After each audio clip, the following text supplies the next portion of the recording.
Been a big fan of Kanye's for a long time.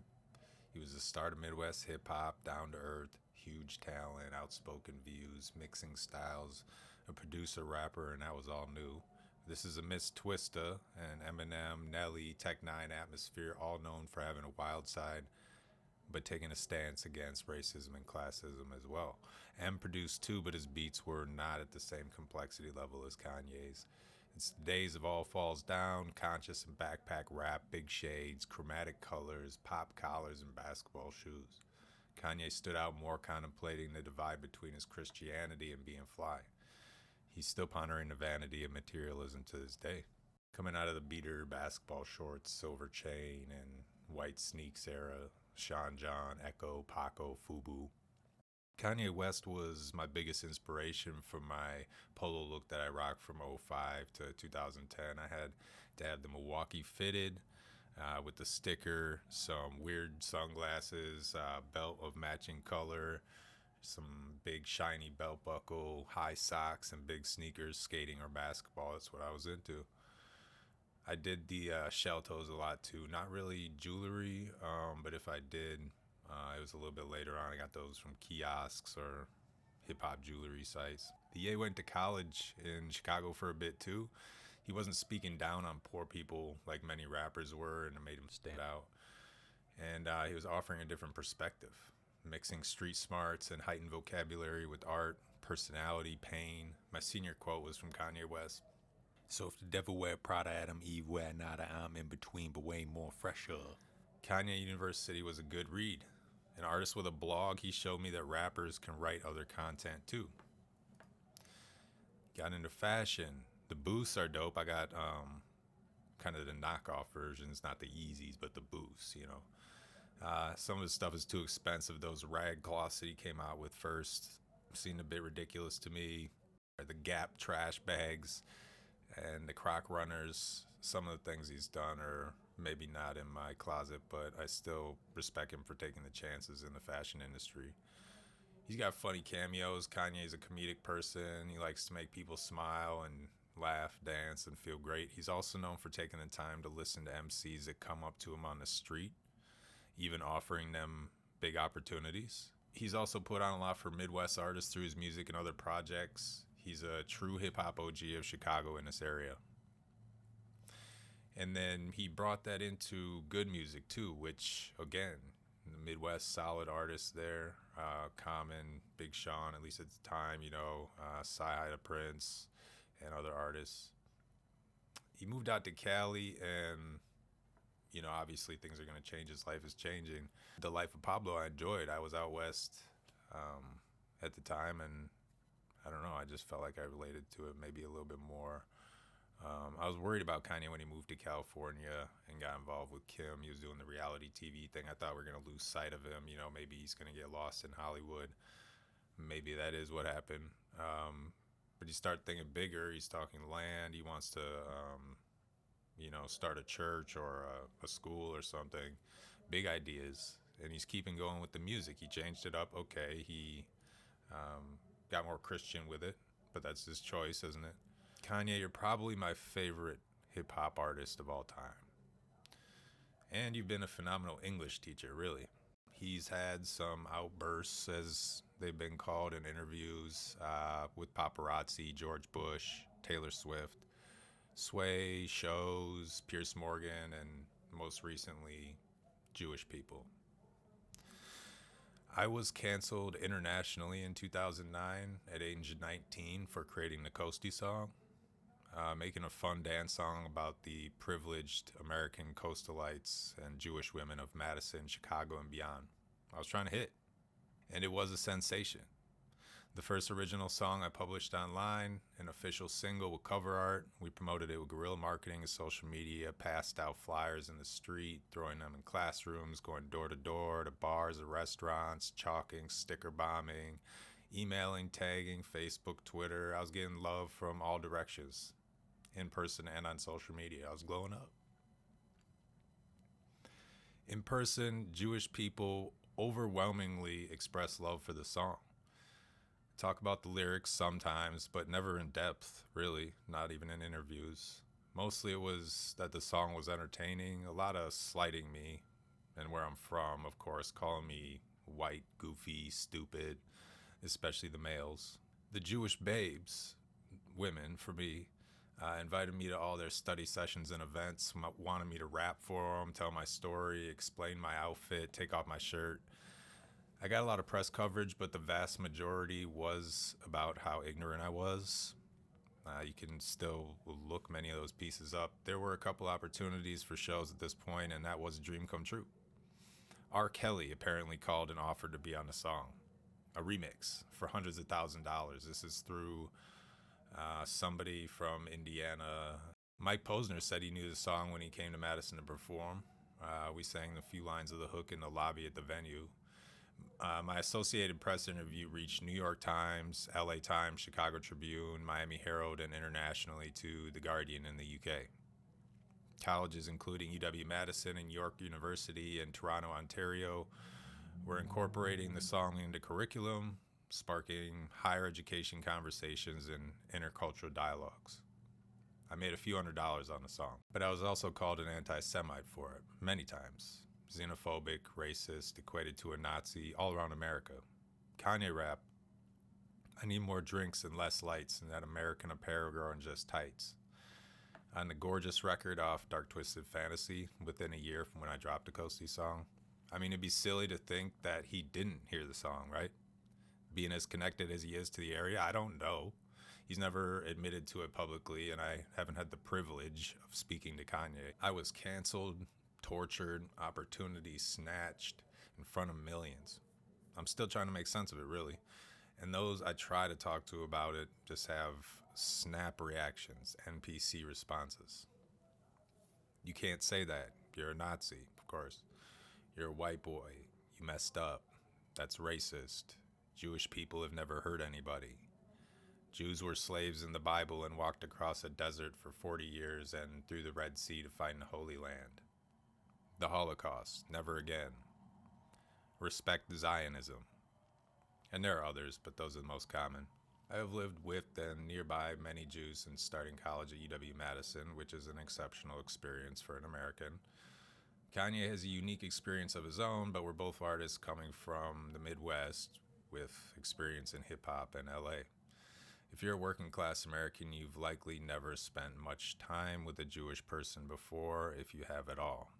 Jewish people are the furthest group away from the working class in America, and it's been that way for my entire life. Jews are well known for being a corporate, college, finance, law, media, entertainment, government people.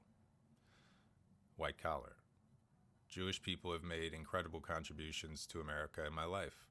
I have had a lot of World War II and Holocaust education from a young age in Wisconsin as well. We visited the Veterans Museum and had Jewish Holocaust survivors come speak to our classes a lot. The Nazi agenda was an atrocity. I have learned about it in vivid detail from many angles.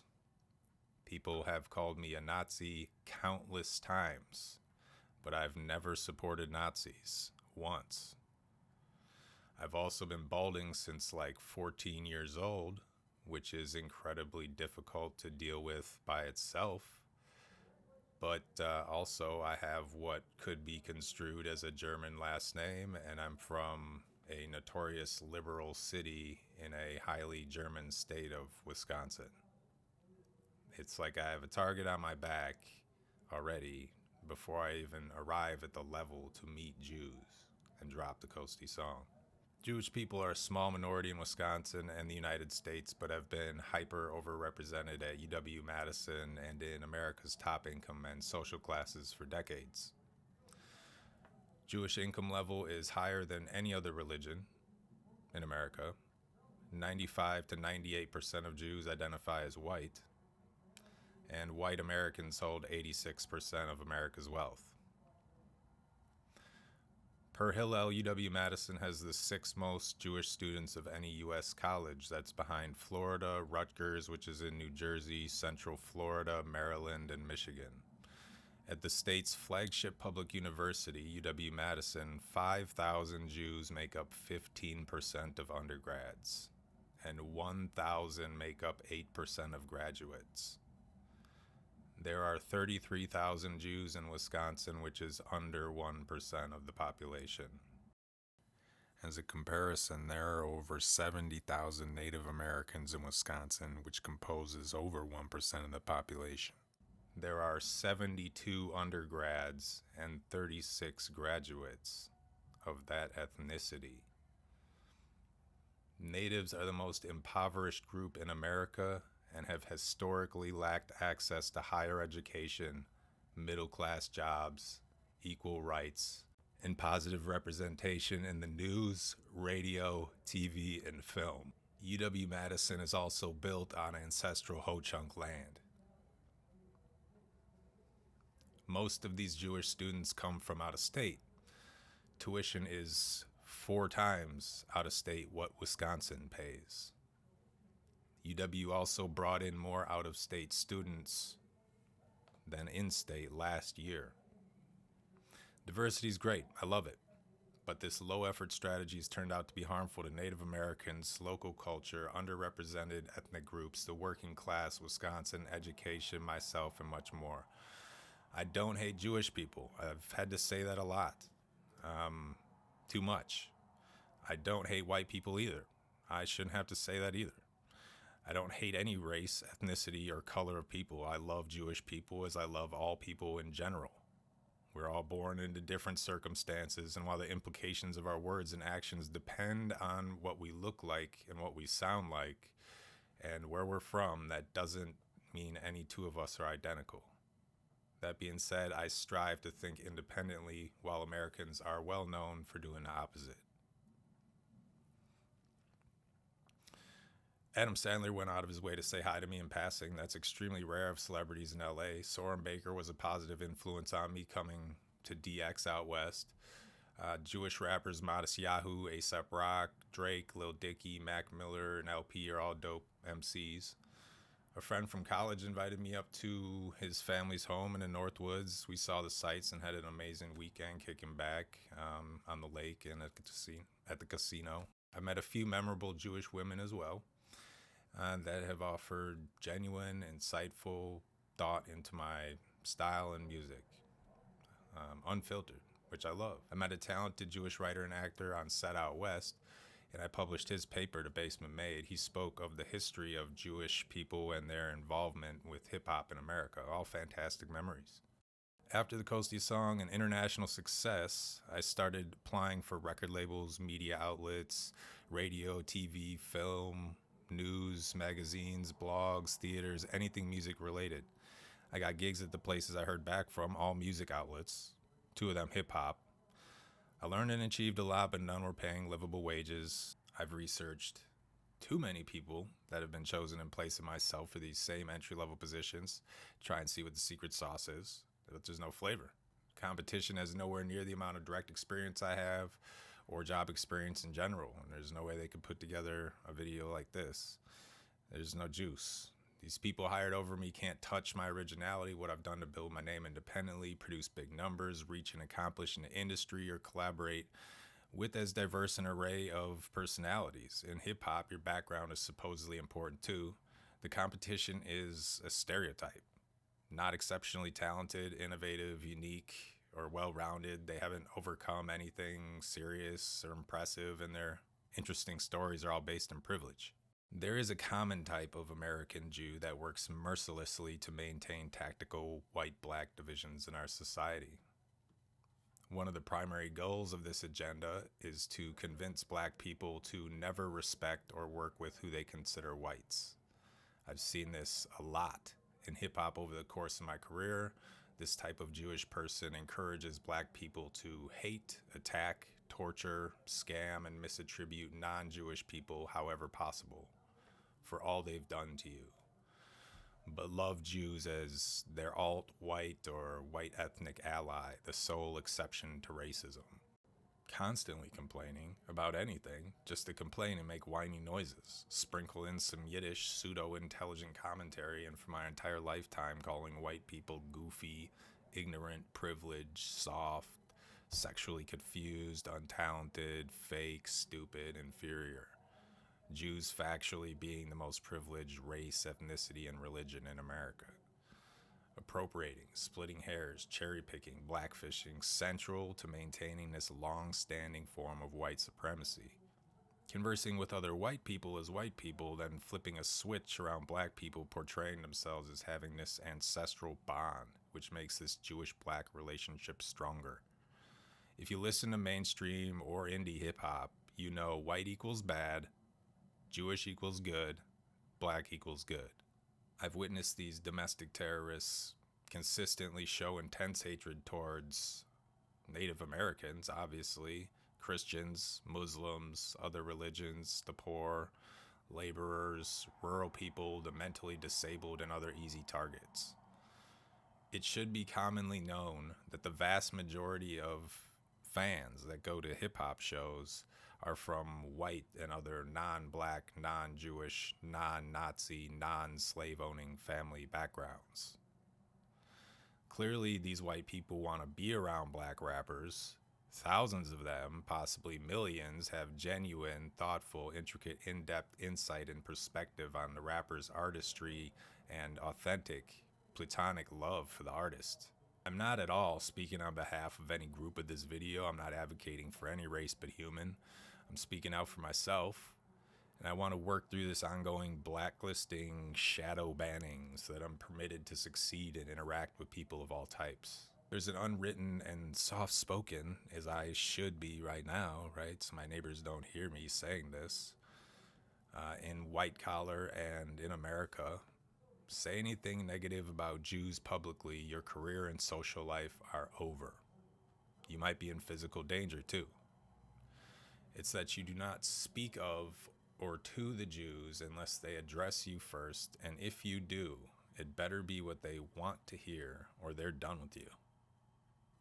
This rule does not exist for any other American ethnic group or religious. In America, Jewish people are widely interpreted as being one of a select few acceptable white ethnicities. Jews are commonly seen and interpreted as the only cultured and intellectual white Americans. Why are Jewish people so rich? The common answer is that they persevered as a people through lifetimes of struggle to achieve such knowledge and work ethic. I have met hard-working, smart Jews before. Same goes for Black, American, Mexican, Chinese, Native, Indian, Italian, German, Irish, English, Norwegian, Hmong. Saying one of those groups works harder than another is racist, at least. Some of this hating is normal class conflict, general privileged American behavior, generic white hatred. I've had many more black friends and non-Jewish friends than Jewish, obviously, but a portion of those groups have ganged up and come for me too, joining in on the mass torture. Discrimination from the uppermost class in every society trickles down to all the people adhering to the most advantaged. If you come from money in America, or have money for any reason, or position of power, you are perceived as more legitimate. The coastie accent has become the privileged accent of America, which is extremely Jewish linguistically. The song wasn't about Jewish females exclusively, as I've said many times. In hip-hop, this means that the general public adheres and supports mostly black people who obey and emulate a disproportionate amount of Jewish white people. Kanye's also been working through personal and psychological issues. I'm not going to get into my own diagnoses in this video, but this other disabled man has been raked by the media in top cast and mass, as have I. The concern for my mental health was die, still is.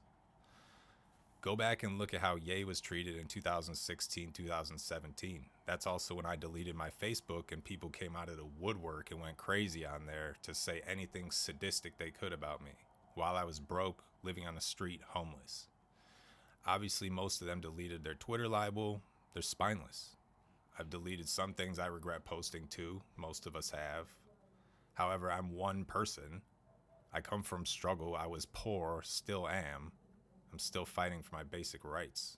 Like this antagonizing group is trying to hit all-time highs with slave-whipping behavior and negativity. In a sociopathic game, they think I'm playing with them.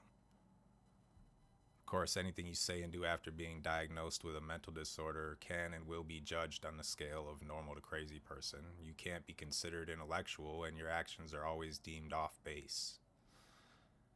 None of what I've said in this video is conspiracy theory. It's fact and firsthand experience. The hate crimes committed against me have been in the thousands. Someone was just fired at my job for this exact reason a few weeks ago. The most recent anonymous stalker continues to vandalize my vehicle in the middle of the night, and I can't afford to keep fixing it. Obviously, I'm not Kanye West. He's rich. This attack on me has had a much harsher effect on my life from a younger age for a longer period of time. Regardless, we need more conversations as a collective people, not gossip culture and thought-terminating cliches, if we want to move forward in a sustainable way as humans and as a unified country. Again, I didn't swear in this video. Another check, or whatever you people do. And I've tried to keep the language more mainline because my enemies do love twisting whatever I say and do to maintain their disgusting fantasies. Maybe not this time, though. Thank you for listening. Like and subscribe.